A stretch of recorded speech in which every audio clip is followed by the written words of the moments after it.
os valentões no campo que fizeram. Começou a briga aí, né? Uma dividida do Everson com o Christian. O Villalba deu uma voadora no Hulk. Vergonhoso. Aí não dá pra falar um só. Todo mundo tá na bagunça. Vergonhoso. Hulk, em relação às cenas ali no final do jogo, né, você estava até pedindo desculpas ali, porque sabe que você é espelho para muita criança, para muito adolescente. O que você tem a falar sobre essa situação? Cara, é só pedir desculpa às crianças, aos adolescentes, né? E agora a gente tá vendo os protagonistas da bola, do futebol, tendo esse comportamento completamente vexatório. Rapaziada, o clássico mineiro pegou fogo e saiu totalmente do controle. Na grande decisão disputada no Mineirão, a rivalidade entre Cruzeiro e Atlético MG ultrapassou todos os limites, e o que era para ser apenas futebol acabou virando uma enorme confusão dentro de campo. Jogadores das duas equipes se envolveram em um empurra-empurra pesado que rapidamente virou uma briga generalizada e deixou todo mundo em choque.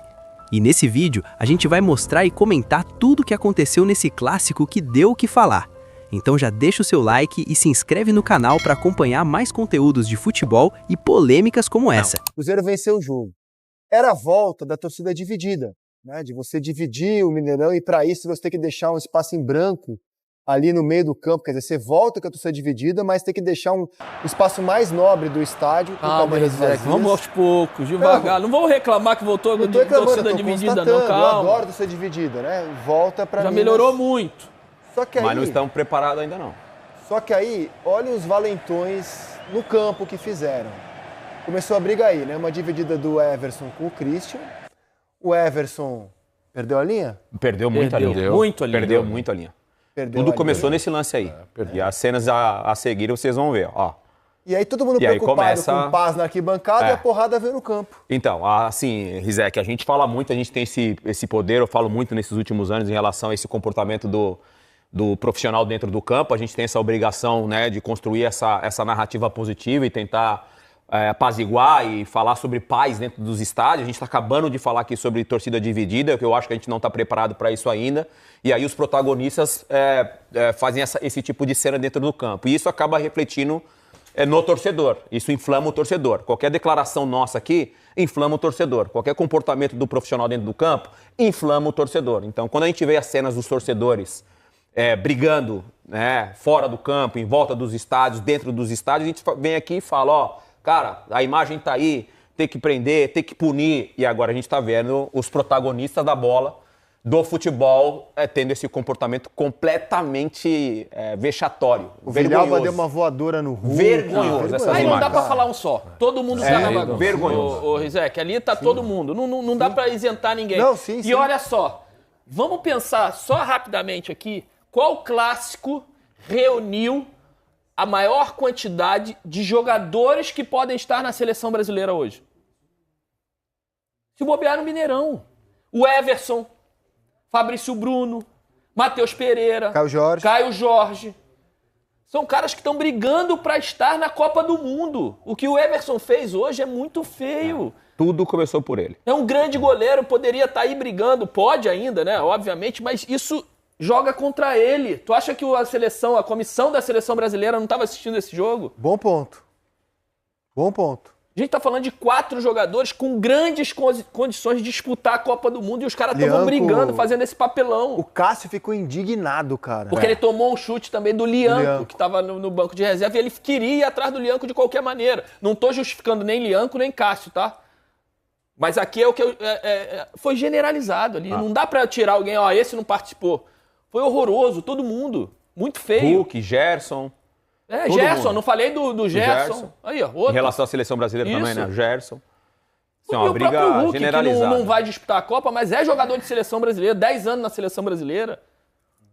Agora, fazia 4 anos que a gente não tinha torcida dividida em Minas. Foi uma batalha para ter. E aí muita preocupação com a arquibancada. E da onde veio o problema? Do campo. Se preocuparam do lado de fora e dentro... mas, eu quero fazer só mais outra colocação. Eu acho que a gente falou do Everson ali, da atitude dele, que tudo começou ali, porque por mais que teve acontecido o choque, ele não teve a dividida, ele não precisava reagir da forma que ele foi, ele botou os 2 joelhos em cima do Christian, ele foi para cima. Acho que o caminho começou tudo por aí. Agora, o Romero vem, depois do que o Everson está no chão e tal, o Romero vem e dá uma chegada no Everson, que ele quase acerta a trave. Ali já veio todo mundo junto para confusão. E aí, cara, não tem mais santo ali. Aí depois virou uma confusão. Não dá pra isentar ninguém, Ricardo. Não dá para isentar ninguém. Feio, infelizmente, num clássico como esse, tão importante, numa decisão, né? O Cruzeiro acabou conquistando o título com o gol do Caio Jorge, mas realmente os jogadores protagonizaram um momento que eu acho que quando vai para casa, sabe, independente O jogo acabou assim, né? Acabou, não tinha como jogo continuar, assim, né, Rizé? Não, eu falo isso porque em algum momento eu vivi isso, né? Não foi semelhante, mas todos sabem, eu vivi isso numa final de Campeonato Paulista, né? E a confusão que deu, a briga que deu, e quando você vai botar a cabeça no travesseiro, você fala, cara, que papelão que nós fizemos, né? Porque os profissionais que são os responsáveis pelo espetáculo... E teve reflexo na seleção brasileira, porque, como o Roger citou aqui, seleção, que vai ser convocada dia 16, naquela final de 99, o Edilson estava convocado para a Copa América, por causa da confusão generalizada não foi o Ronaldinho, gaúcho, fez aquele gol contra a Venezuela, o resto é história. Então o Roger traz uma lembrança que tem tudo a ver com o que você traz também, que teve impacto na seleção brasileira. Depois com a cabeça no lugar, os jogadores têm que botar a cabeça no lugar porque são os responsáveis. Isso daí incita a violência dos torcedores e logo num jogo onde a torcida voltou a ser dividida, quer dizer, preocupação que era fora do campo com os torcedores, acabou acontecendo dentro do campo com os protagonistas. E fica para a história mesmo, quando você fala da final de 99, a primeira lembrança que vem à mente é aquele barraco. E talvez essa seja a imagem que vai ficar marcada do Campeonato Mineiro de 26, cara. Impressionante. Todos os envolvidos, todos. Não escapa um ali. Ali são imagens para você chegar e analisar, os responsáveis analisarem, para saber qual punição tem que dar. Para praticamente todos os envolvidos nessa confusão e que vai rodar o mundo, né? Aliás, o PC daqui a pouco vai explicar se foi correta a decisão de acabar o jogo Então já assim. Tinha quase 50 minutos ou 50 minutos. O árbitro tinha dado 6, eu acho. Faltava 1 minuto. Então, para mim, não tem nem como voltar. E já tinha terminado ou o tempo regulamentar, né? Então... Mas fica a dúvida, por exemplo, será que a arbitragem deveria esperar recomendações do VAR para já tomar uma atitude ali no gramado? Ou ela vai fazer isso... Isso em relação às expulsões. Ou ela vai... todo mundo vai ter que ser julgado, né, de alguma forma. Ou ela vai aguardar agora julgamento. O PC vai explicar o que vai acontecer a partir do momento em que agora a justiça desportiva se debruçar sobre isso daí. Rizek, e principalmente as punições, se elas podem ser pagas durante a temporada. Copa do Brasil, Campeonato Brasileiro. Eu acho que porque eles vão jogar para o próximo estadual. Se jogar para o próximo estadual... A punição estadual é julgada na esfera estadual. Porque num lance desse, eu acho que foge de qualquer controle. Deveria haver punição severa aí. Porque se jogar para o próximo estadual, Denilson, vai jogar contra o Pouso Alegre, não joga contra o Atlético, contra o Democrata de Valadares, com todo respeito aos times menores de Minas. Já tem que ser punido. Mas aí, desportivamente, não tem punição nenhuma para nenhum dos dois. Nenhum. Tanta voadora que eu nem consegui identificar alguns lances. Repito, é chato, mas a gente tem que falar sobre isso. Cara, claro que a gente não queria terminar a partida assim, pelo espetáculo que estava, a atmosfera que estava, mas eu não poderia deixar meus companheiros ali passando apuros e ficar parado ali. Então fui defender meus companheiros, fora de campo é todo mundo amigo e tá tudo certo. E infelizmente, quem chega na final não é valorizado. Quem ganha é valorizado, quem não ganha é crucificado e apenas o trabalho é todo jogado fora. Infelizmente, isso é o futebol. Mas assim, é que trabalhar, continuar lutando para chegar em finais e tentar reverter isso e passar a ganhar mais que perder. Hulk, em relação às cenas ali no final do jogo, né, você estava até pedindo desculpas ali, porque sabe que você é espelho para muita criança, para muita adolescente. O que você tem a falar sobre essa situação? Cara, é só pedir desculpa às crianças, aos adolescentes, né? Aos meios de comunicações que estavam transmitindo esse jogo. A gente não pode dar esse exemplo porque acaba repercutindo não só em Minas, mas no Brasil, no mundo. E, infelizmente, a gente tem que zelar pela nossa imagem, principalmente pela instituição em qual a gente defende. No caso, o Atlético, temos que proteger o máximo a imagem do clube. Só que a situação ali que é difícil você controlar, entendeu? Quem tinha que ter controlado isso era o árbitro. Se tivesse que expulsar 5 de cada lado, que expulse. Entendeu? Se fez por merecer, tem que expulsar. É assim que ele controla o jogo e é assim que ele tem o controle de toda a partida. O Hulk, acho que você já deve ter visto imagens, enfim, você falou ainda há pouco, né? A gente está pegando aqui ao vivo. É um sentimento muito triste, porque a gente fez campanha a semana inteira pro torcedor, né? Para que viesse, para que fizesse uma festa bonita, e depois veio um mau exemplo de onde não se espera dentro de campo, de ídolos, tanto do Atlético quanto do Cruzeiro. Qual o tamanho dessa mancha que fica? Eu não sei se já teve outro episódio, algo parecido na sua carreira, de vandalismo, né? O que a gente viu foi muito triste aqui hoje.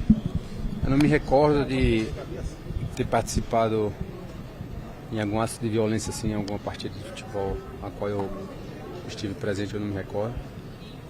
Cara, é lamentável, como eu já falei, não vou cansar de pedir desculpa. Claro que a gente está defendendo nossas cores ali, vamos defender até a morte. A gente tenta apaziguar, mas assim, o sangue quente ali, a gente viu um companheiro sendo agredido, automaticamente tu vai reagir. Porque tu tem que defender teu companheiro e as cores do teu time. Mas poderia ser evitado. Poderia ser evitado.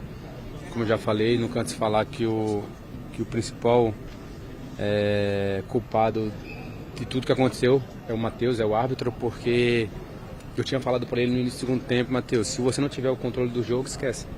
Tem que começar a dar cartão. Porque, cara, começou a ter tapa na cara, empurrão, tudo e simplesmente não fazia nada. Do jogo, contexto da partida, né? Até quando teve jogo, qual foi o pecado do Atlético, de onde o Atlético não tirou forças para buscar o melhor resultado hoje? Cara, é difícil, não foi um jogo bonito, não foi um jogo que nenhuma das duas equipes tiveram o controle da partida,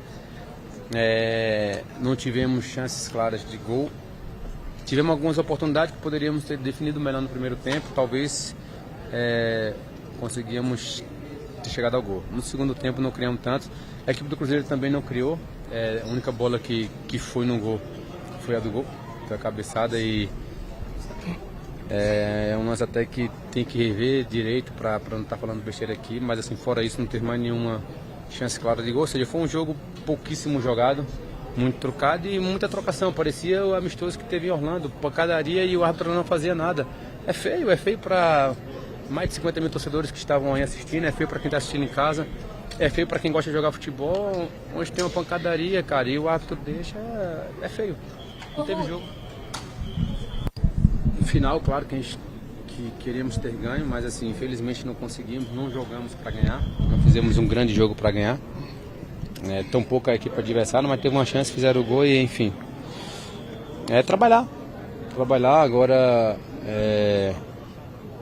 O professor Eduardo ele já começa a conhecer melhor os jogadores, entender melhor as características de cada um. Eu tenho certeza que com o tempo vamos melhorar, porque ele tem boas ideias, é um cara que sabe desenhar o que quer, então tenho certeza que quando ele tiver já entendido das características de cada um jogador, ele vai conseguir escalar melhor e a gente vai dar melhor resultado.